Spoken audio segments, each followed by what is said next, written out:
L'Allemagne vote demain, je vous le disais, les enjeux de ces élections dans la première puissance européenne avec l'invité du Grand Angle ce samedi.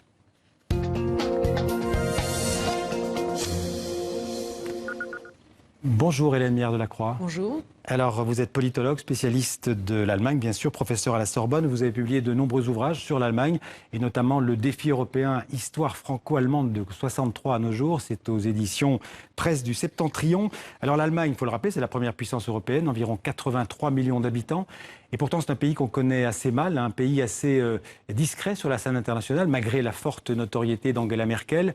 Les Allemands votent donc demain pour renouveler leur Parlement, leur Bundestag. Hélène Mière-Delacroix, ce scrutin, ce sera d'après vous un scrutin sans surprise après une campagne quand même assez terne?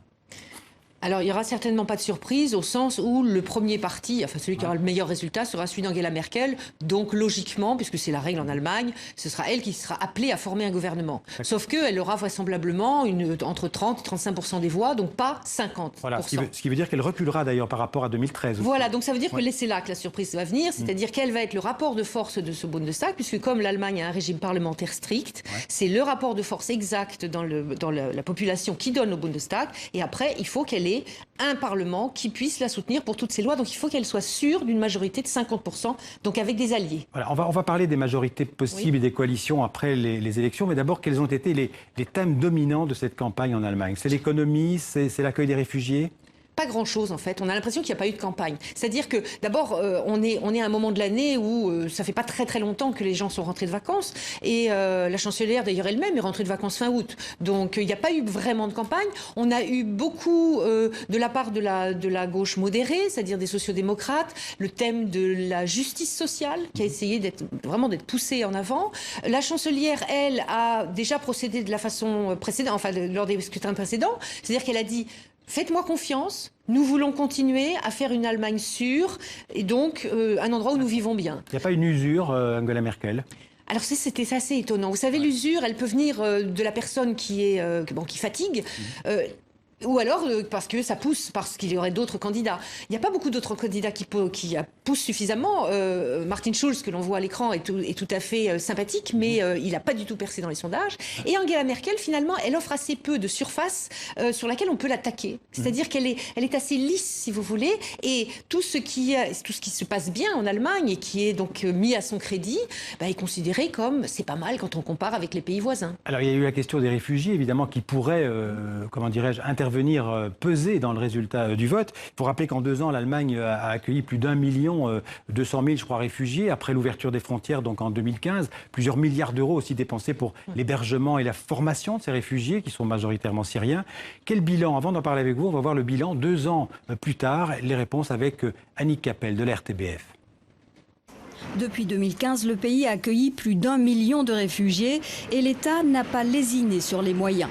Plus de 20 milliards d'euros déboursés l'année dernière, notamment pour la construction de centres d'hébergement comme celui-ci. 450 migrants vivent ici, dont Mohamed, égyptien, toujours en attente d'un permis de séjour. La vie est difficile ici, mais je dois m'adapter pour atteindre mon but. Il y a des gens sympas, des gens moins sympas, mais c'est comme ça partout, pas seulement en Allemagne. La cohabitation avec la population locale ne se passe pas trop mal, entre tolérance et indifférence. Au début, je dois avouer que j'étais contre, mais il ne me dérange pas.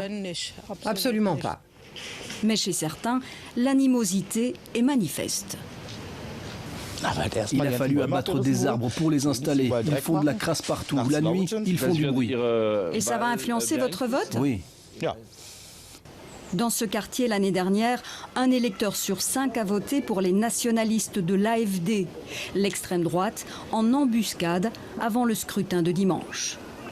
La question des réfugiés aura finalement été reléguée au second plan durant cette campagne électorale. Les principaux partis estimant qu'en parler, ce serait faire le jeu de l'extrême droite.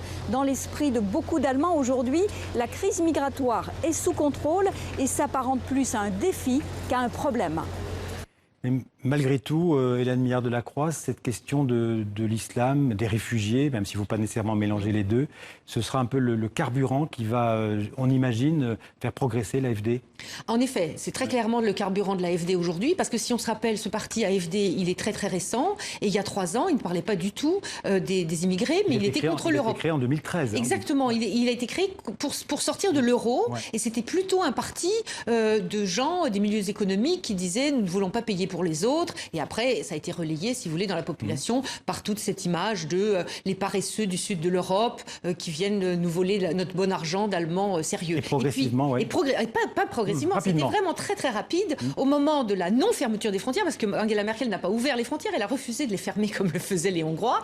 Ça a été là un revirement complet de l'AfD qui a sauté sur cette notion comme le cœur d'une attaque sur l'identité allemande. Ouais.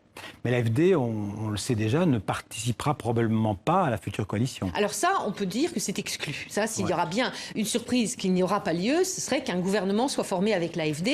La chancelière sortante, qui donc va faire le nouveau gouvernement, a exclu une coalition avec l'extrême droite et avec l'extrême gauche. Donc ça, déjà, on en est certain. Pour le reste, il y a un certain nombre d'autres possibilités. Sauf que, selon le résultat que va faire ce parti, on suppose donc que le parti de Merkel arrive en premier, le parti de Schulz, les sociaux-démocrates arrivent en deuxième.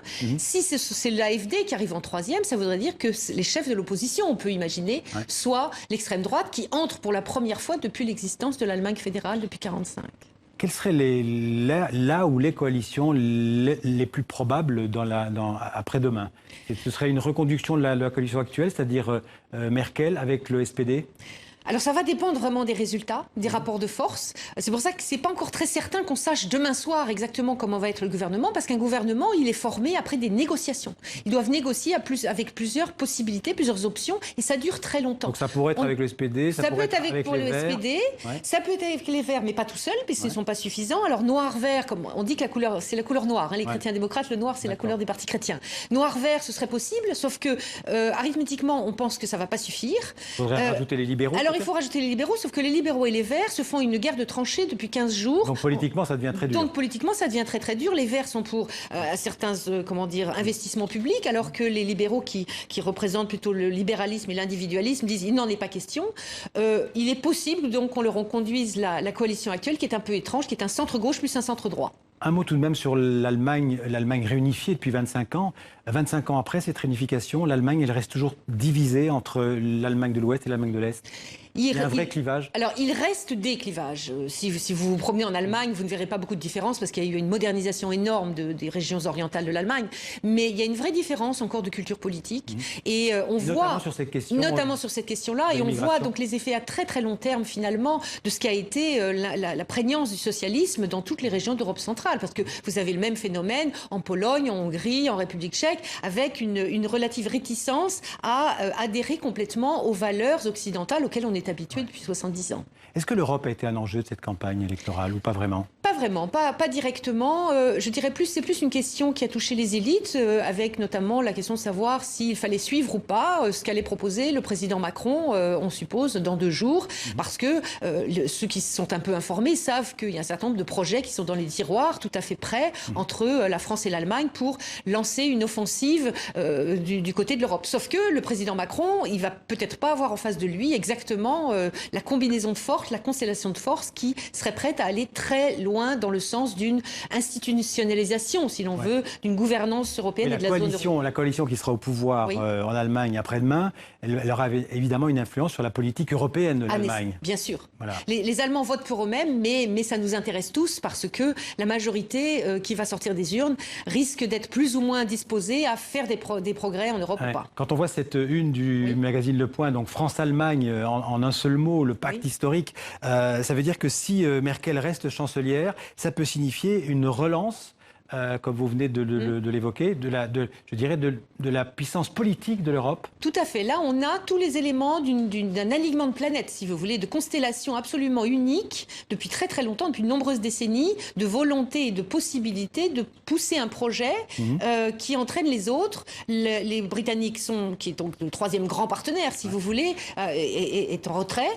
Et là, les projets respectifs se combinent très très bien. Donc, parler de France-Allemagne, je trouve ça tout à fait intéressant. Ça fait un petit peu allusion à la France-Afrique. Ouais. Et d'un point de vue géopolitique, on pourrait considérer qu'en effet, ces deux pays estiment que pour donner de la puissance à l'Europe, il faut relancer le moteur franco-allemand. L'Afrique est une notion plus négative. C'est pour ça. C'est pour ça que c'est une autre façon de rénover une vision d'alliance entre les pays. Vous avez laissé entendre qu'Emmanuel Macron pourrait proposer des choses dans les prochains jours. Est-ce que vous avez déjà quelques idées qu'il pourrait proposer pour relancer le moteur européen? Il est fort probable que mardi après-midi, il fasse en effet des propositions après les élections allemandes, allant, comme on l'a entendu, à la fois dans le sens de donner des institutions et des outils de gouvernance à la zone euro, qui est considérée comme étant un petit peu flottante, puisqu'elle n'a pas des outils d'intervention et d'investissement européen. Donc il est fort probable que de ce côté-là, il y ait des propositions. Et puis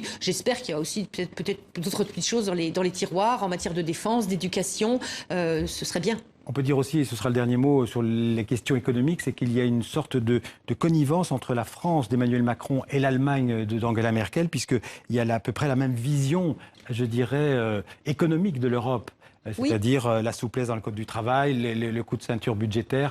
Donc ça pourrait aussi accélérer en fait le rapprochement franco-allemand d'un point de vue économique et politique. Oui, j'allais dire que l'élection d'Emmanuel Macron, c'est ce qu'attendent les Allemands depuis très longtemps, d'une certaine façon, puisque notre pays, vu de l'extérieur, est quand même un petit peu l'homme malade qui n'arrive pas à se réformer depuis des décennies. Déjà à l'époque de Jacques Chirac, on parlait d'une nécessité de réformer la France. Et là, l'actuel président et la majorité française, au Parlement français, ont manifesté cette volonté d'aller dans le sens d'une plus grande souplesse sur le code du travail et en même temps de dispositifs permettant une plus grande solidarité en Europe.